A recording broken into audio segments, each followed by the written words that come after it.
Des informations confidentielles circulent depuis quelques heures à propos des sanctions imminentes que la CAF envisagerait contre les Des informations confidentielles circulent depuis quelques heures à propos des sanctions imminentes que la CAF envisagerait contre les équipes nationales du Sénégal et de l'Algérie suite aux récentes exclusions qui ont secoué le monde du football africain.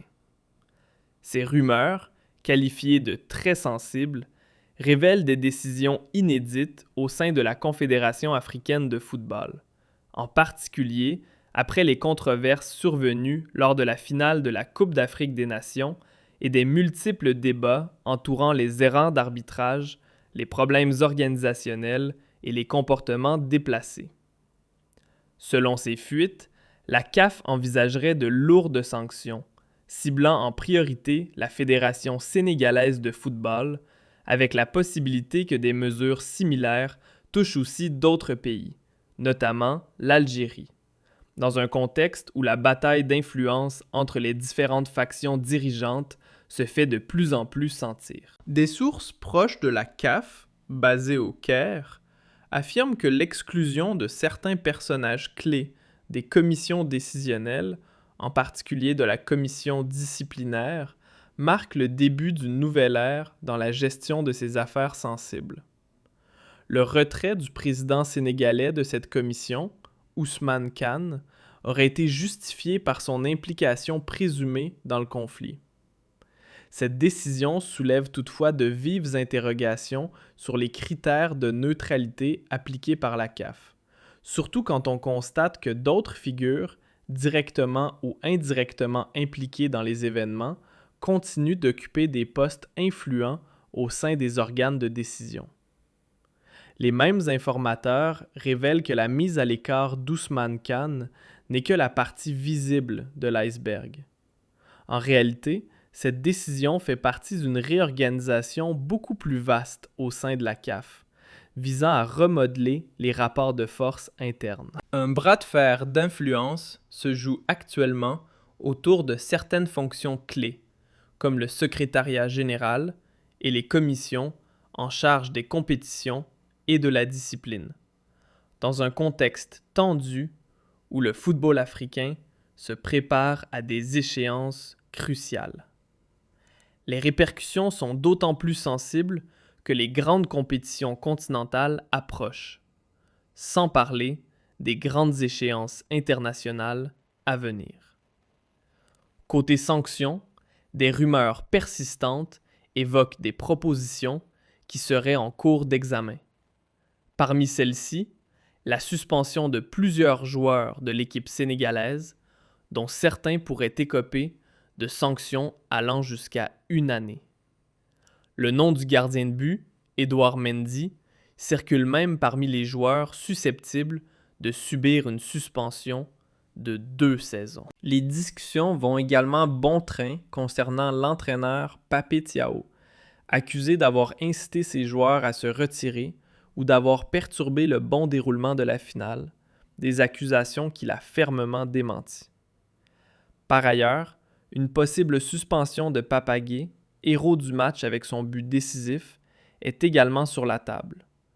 Ce dernier pourrait se voir écarté du terrain pendant 2 ans en raison de comportements jugés inappropriés ou de célébrations trop provocatrices. Les aspects juridiques de cette affaire restent particulièrement disputés. En effet, nombreux sont les experts qui soulignent que selon les règles de la CAF et de la FIFA, de telles sanctions ne peuvent être prises sans des preuves irréfutables. Du côté financier, la situation devient encore plus préoccupante. Des amendes colossales sont envisagées. Certaines sources évoquant des montants allant jusqu'à 20 millions de dollars pour la Fédération sénégalaise de football, en raison de l'atteinte à l'image de la compétition et des perturbations survenues lors de la finale. Ce chiffre a fait l'objet de vives critiques, beaucoup estimant qu'il est disproportionné, surtout lorsque l'on compare cela aux primes habituelles allouées aux champions d'Afrique. Si cette somme est effectivement appliquée, elle pourrait donner lieu à des recours devant les juridictions sportives compétentes. Certains scénarios, bien que jugés improbables, sont aussi mentionnés. Parmi eux, le retrait du titre de la Coupe d'Afrique des Nations et sa requalification en titre non attribué.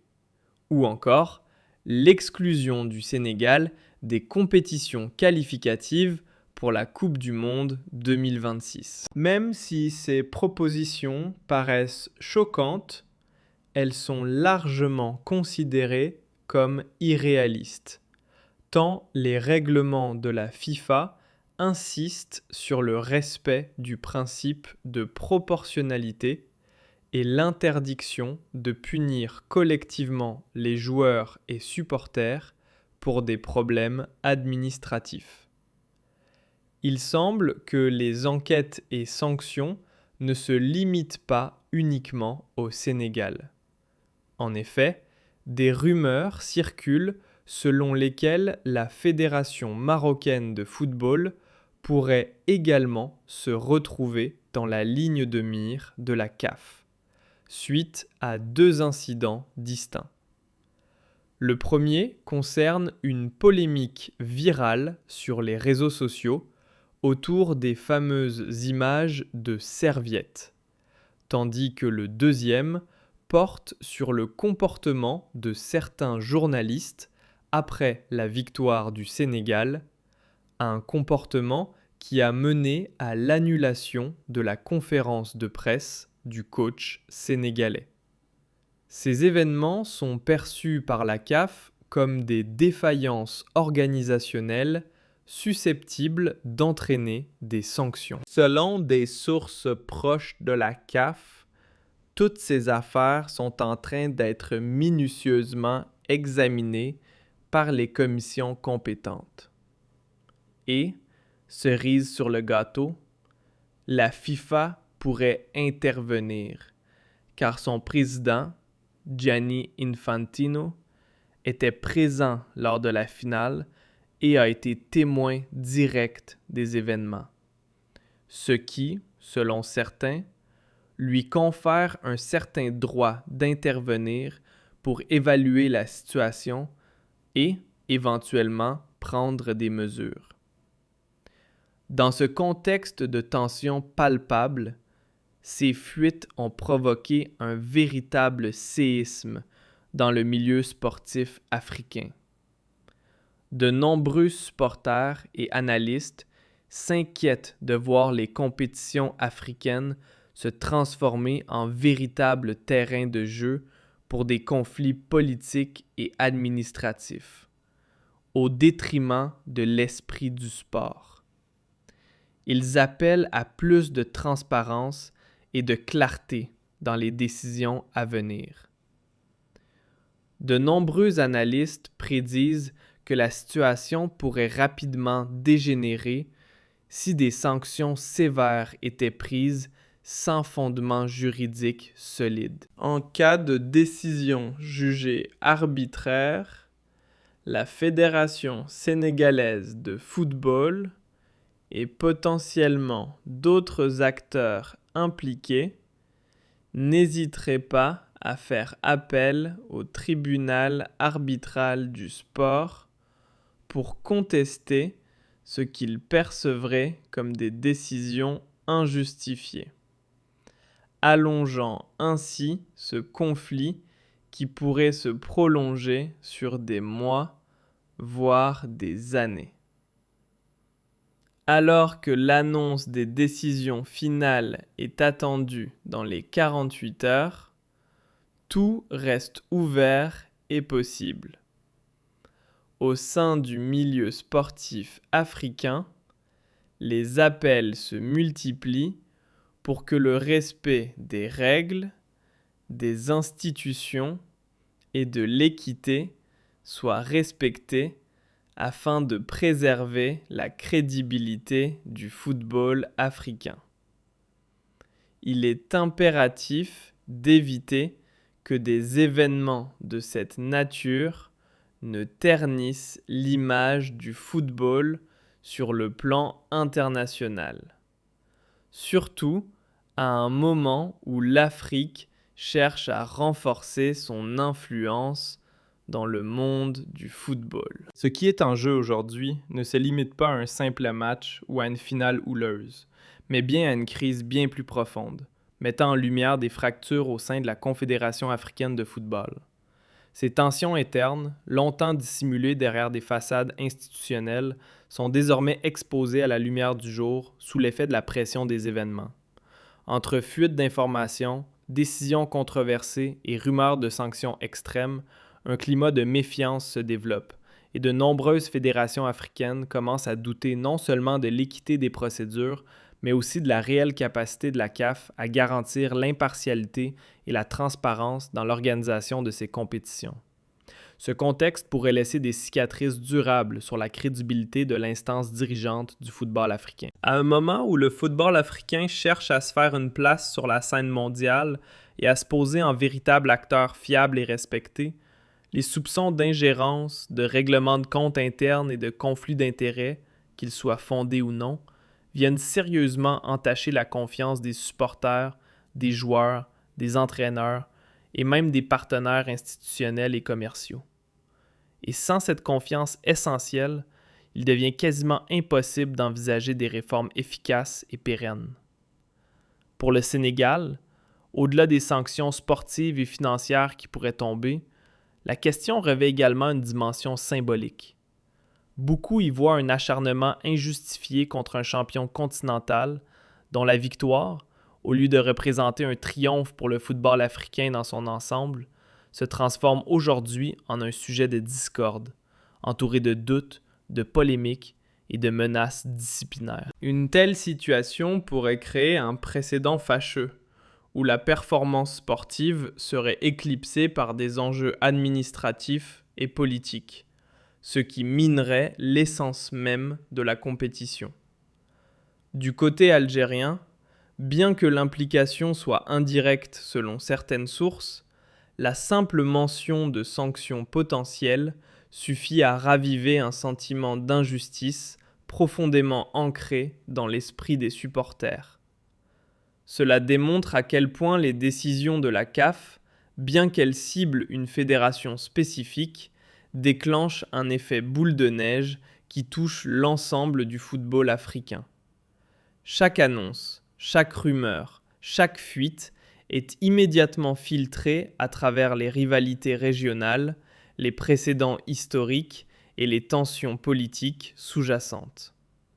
À long terme, la manière dont cette crise sera gérée pourrait marquer un tournant déterminant pour l'avenir de la CAF. Si les sanctions envisagées se révèlent trop sévères ou manquent de fondements juridiques solides, le recours inévitable aux instances internationales, comme le tribunal arbitral du sport, mettrait en lumière les vulnérabilités du système disciplinaire africain. Une telle situation ne ferait que prolonger l'instabilité et retarder les réformes qui sont pourtant jugées cruciales par de nombreux acteurs du football continental. En parallèle, l'implication possible de la FIFA ajoute une pression supplémentaire. L'organisation mondiale, soucieuse de garantir l'uniformité des règles et de la gouvernance du football, serait difficilement en mesure de rester à l'écart d'une crise qui pourrait ternir l'image du sport à l'échelle mondiale. Si la FIFA venait à intervenir, qu'elle soit de manière directe ou indirecte, certains y verraient une atteinte à l'autonomie de la CAF, tandis que d'autres y trouveraient une occasion de remettre de l'ordre et d'imposer des standards plus stricts, tant en termes de gouvernance que de discipline. Dans un climat aussi tendu, les médias et les réseaux sociaux jouent un rôle de plus en plus central. La vitesse à laquelle l'information, souvent non vérifiée, se répand n'est pas sans conséquence. Elle exacerbe les tensions et solidifie des opinions avant même qu'une réponse officielle ne soit donnée. Cette situation complique le travail des dirigeants, qui doivent jongler entre la réalité juridique des dossiers et la pression incessante de l'opinion publique. À ce stade, la ligne entre information, rumeur et manipulation devient de plus en plus floue, alimentant une atmosphère de suspicion généralisée. Il devient donc impératif que la CAF mette en place dans les jours et semaines à venir une stratégie de communication à la fois claire, cohérente et transparente. Si aucune explication précise n'est donnée, cela ne fera qu'accentuer les spéculations et renforcer l'idée d'une gouvernance cachée. À l'opposé, une approche qui reposerait sur la publication des faits réels, des bases juridiques des décisions prises et des procédures suivies pourrait, au minimum, aider à restaurer une part de confiance et apaiser les tensions. En fin de compte, cette crise soulève une question cruciale. Quel modèle de gouvernance le football africain veut-il pour l'avenir ? Doit-il privilégier un système dominé par les rapports de force internes et les jeux d'influence, ou opter pour un modèle basé sur la primauté du droit, la transparence et l'égalité de traitement entre toutes les fédérations membres? La réponse à cette interrogation déterminera non seulement l'issue de la situation actuelle, mais aussi la trajectoire du football africain pour les années à venir. En attendant les décisions officielles et les potentielles confirmations des fuites circulant, le monde du football africain retient son souffle. Les prochaines décisions de la CAF seront scrutées de très près, car elles serviront de véritables tests pour la crédibilité de l'institution. Plus qu'un simple problème disciplinaire, cet épisode marque un tournant décisif qui pourrait redéfinir les rapports de force, les règles et la confiance au sein